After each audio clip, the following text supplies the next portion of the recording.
Hi everyone, my name is Charles Wong. I'm the Executive Director of our property management, Jaya One. I'd like to put out that today's recording is done on the 6th of August 2020. The time of recording is 7:47 p.m. Just want to, as usual, we tend to always put out what is our COVID-19 counts over the average past 14 days since we last broadcast. We have recorded an average about 14 new cases, lowest case being on the 4th of August being 1 new cases. And then yesterday we've seen a bit of a spike, 21 cases. And obviously there has been sort of recent concerns raised by the Ministry of Health over some recent small clusters and spikes during the first week of August. So we are also vigilant. We are watching these spikes in cases as whether they are contained.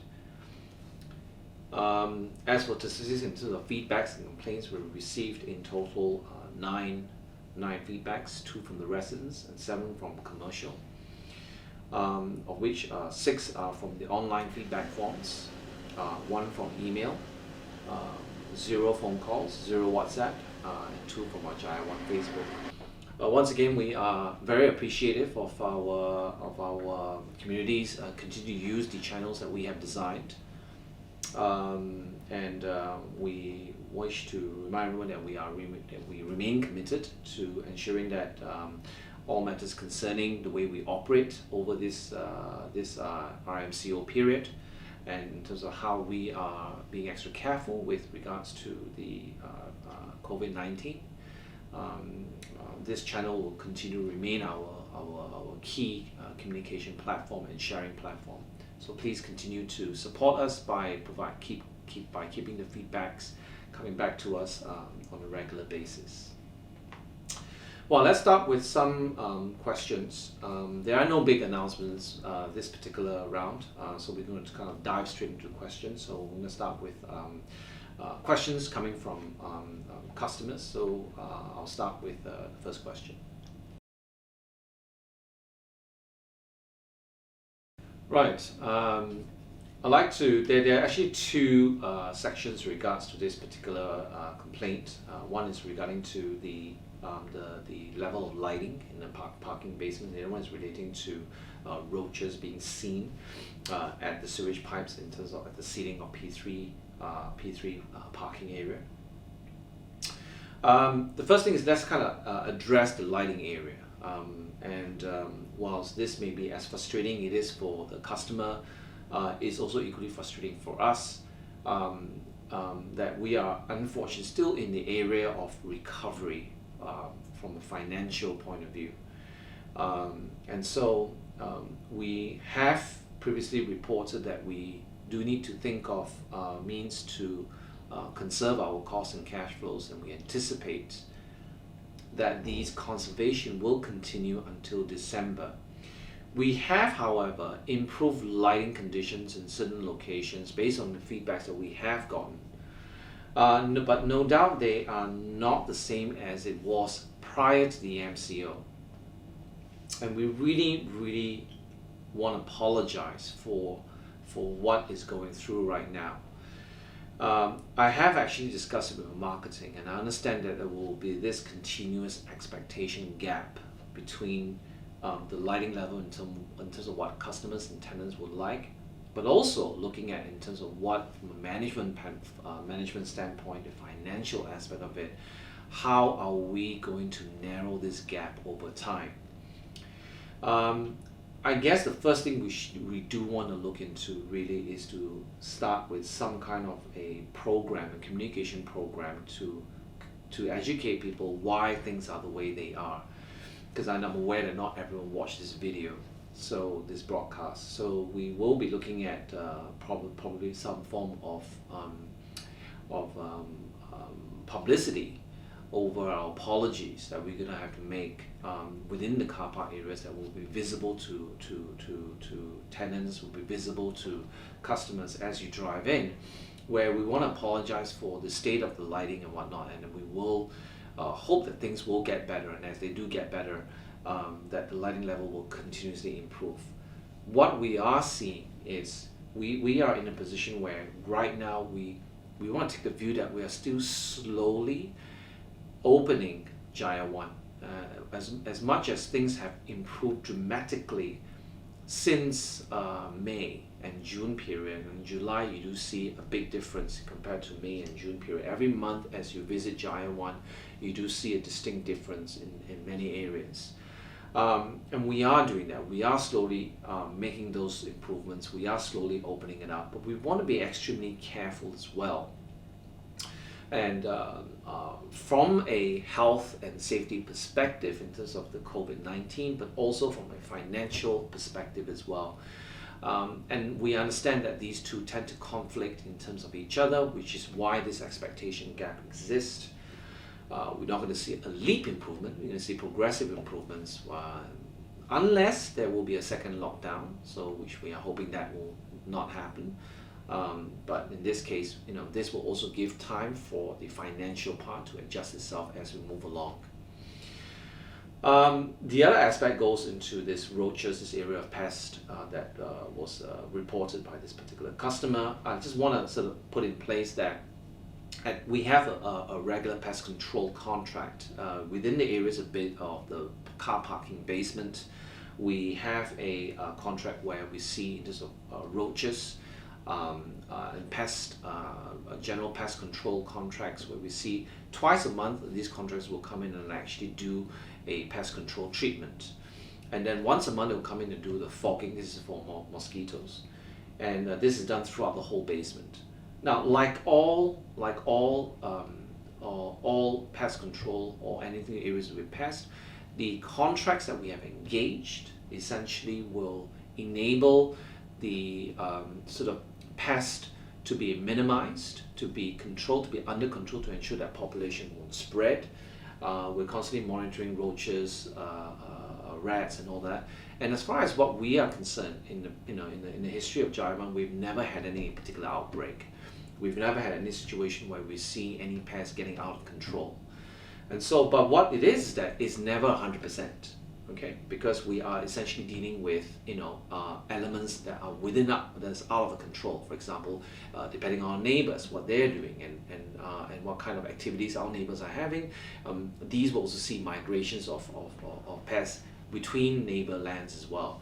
So, but this is why pest control is a form of mitigation. It's a form of process to ensure that we keep things under control, but never 100%. So. As far as we see, the standards are actually kept well, and we're actually pleased with the sort of containment that we have done for the longest time in Jaya One. So it's unfortunate that this particular customer had to see these particular roaches in the basement, but at least they are definitely out of the sort of F&B areas or real what we call high visiting areas. So in that sense, you can rest assured that things are always under control when it comes to pests, because we do take these things very, very seriously.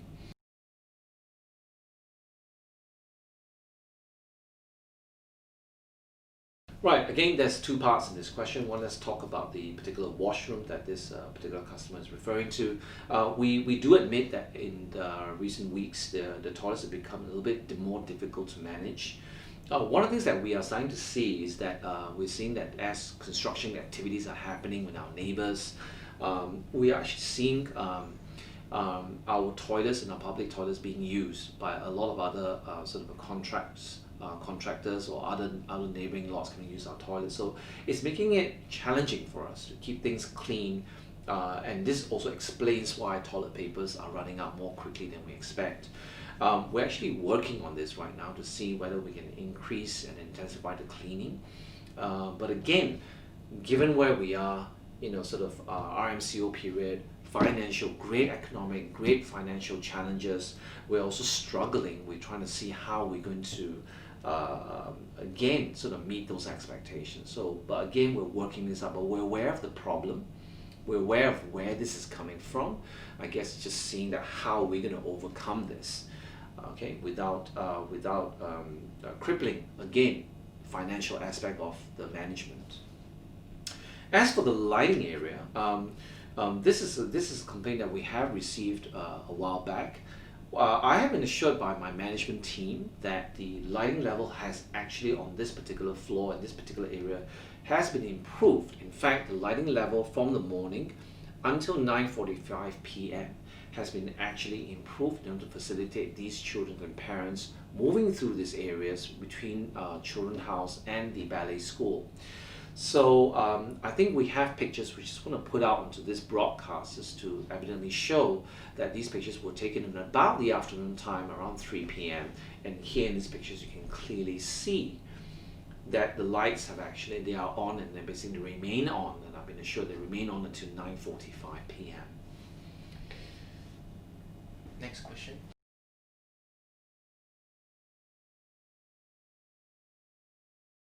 Right, obviously this is thank you for this feedback. We will actually put up signage to basically deter people from using this urinal. We'll once again reiterate and educate the need for social distancing, so this one we will definitely attend to. But thank you for this feedback.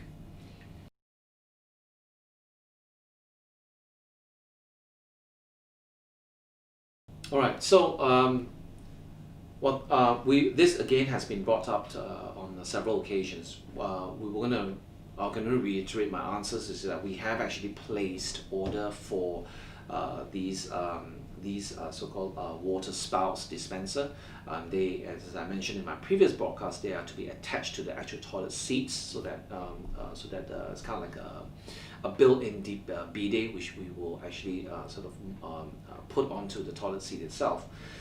The issue here is why they have not been put in place is because the whole entire shipment of these particular installation has the parts has been stuck in custom over the MCO period, and even until now it is still stuck. So we've been informed that apparently they might be coming out next week. So we are saying that probably not more than 2 weeks from this broadcast, this problem will be resolved. That means we're going to see that in terms of all the public toilets in the Jaya One, in the school, in the 129 office, at least 2 units of these bidet type dispenser will be installed in at least 2 cubicles per each toilet. So that will be in place definitely, we expect, not more than 2 weeks from this particular broadcast.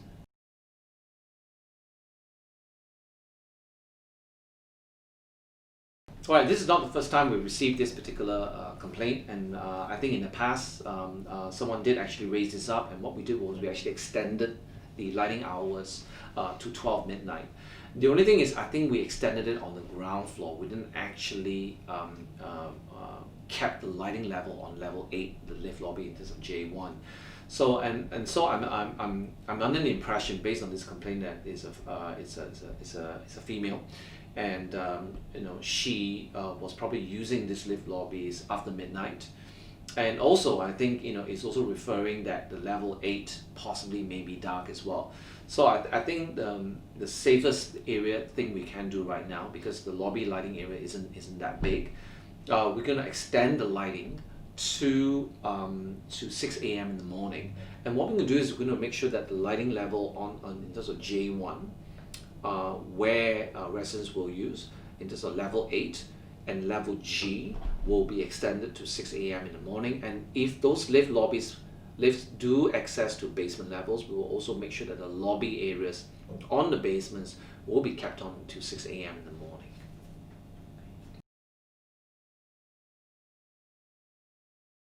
Right, let's talk about the first part of this question, which is the 11th floor rooftop for the residents. We did close this particular access to rooftop during the MCO period. We have since actually reopened since the RMCO. So I am a little bit surprised that this is being brought up. So we're not taking any chances. So we've actually alerted my security to go and check and double confirm that access to 11th floor of this rooftop is not actually locked. So I'd like to basically confirm that the access to 11th rooftop is now open and has been open since the RMCO period. So please, if you do think that it is locked, or you have experience that it's being locked, let us know. We will quickly unlock them. As for the second part of request, which is to open up the J2 lifts. I think examining this whole movement control procedure, which we've actually put in place since March of this year during the NCO period, I'd like to basically look at maybe we're going to propose a switching. What we're going to do is, I think one of the reasons is ever since Aeon Big has opened, the need for people to move trolleys with grocery shopping up from the P2 level, where Aeon Big level, straight to level 8, using J1 lobby is going to be a little bit more inconvenient. So I think what we're going to do is this: in order to balance the needs of the office for 129, the needs of the residents, and now with Aeon Big and trying to make things more convenient for shopping trolley cars to move around, what we're going to do is we're going to start switching things around.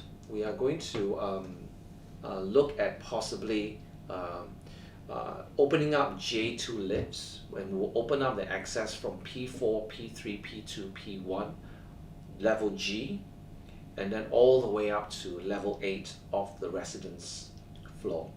So that means we're looking at possibly next week, Monday onwards, that this will be in effect. That means J1 lobby will then be no longer accessible for the residents, and J1 will only be accessible from level G up to level 7 of the 129 office.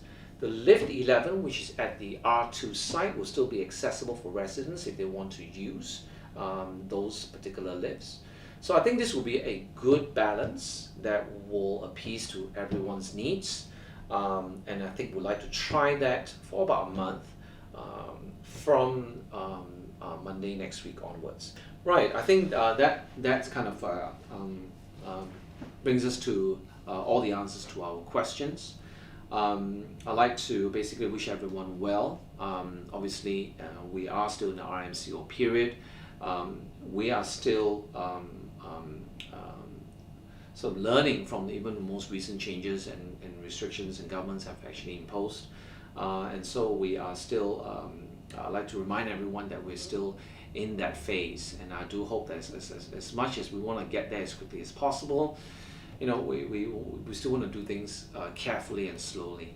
So to everyone, you know, help us stay ahead of the curve and stay safe. Thank you.